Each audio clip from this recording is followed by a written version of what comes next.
Good evening. It's Thursday, the 12th of March 2009. Yet another motorway service station.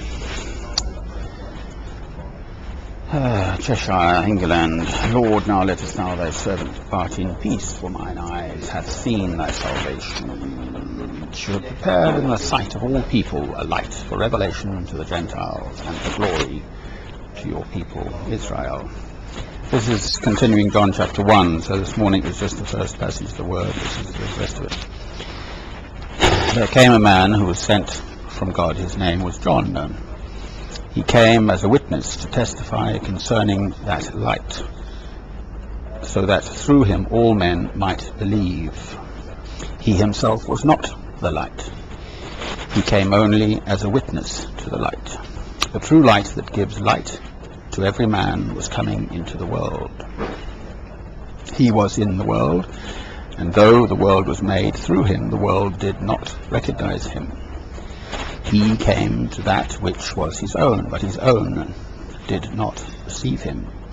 Yet to all who received him, to those who believed in his name, he gave the right to become children of God.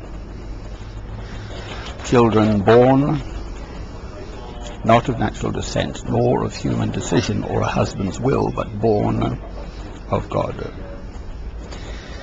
The Word became flesh and made his dwelling among us.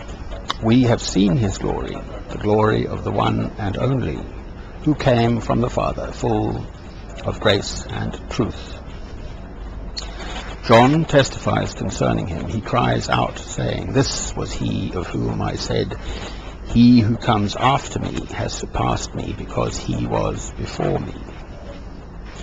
From the fullness of his grace we have all received one blessing after another. For the law was given through Moses, grace and truth came through Jesus Christ. No one has ever seen God, but God, the one and only, who is at the Father's side, has made him known. Amen.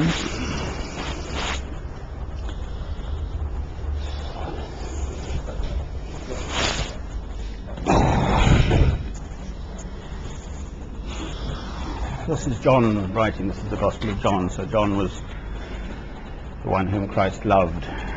And his Gospel, Matthew, Mark and Luke, are more narrative and about Christ's life and the parables and so on. John is the powerful stuff. John also wrote Revelation.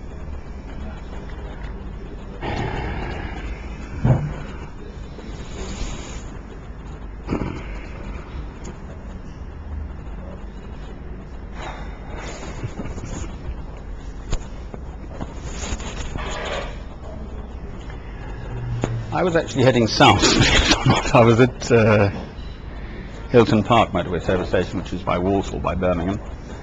And lo and behold, there was this young lass, turned out to be 41. She looked young, married and so on, but a Christian. There's me. I set up with my little cross and everything on it, the table then. So we got chatting. She said, "I'm going up to a girl presumably up in Yorkshire." She's a senior staff nurse in an intensive care unit at just a wobbly little cross someone very kindly made, and because it's handmade for me, then I keep it. I'm very wary of things. This is a genuine gift from some Christian friends of mine. So I didn't ask.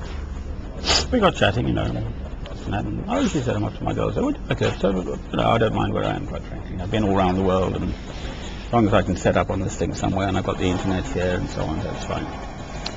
I've actually stayed here before, but this time I'm totally brassic. Okay, I'll be sleeping in the field somewhere next door, but I've got a sleeping bag. It's not raining, that's the main thing.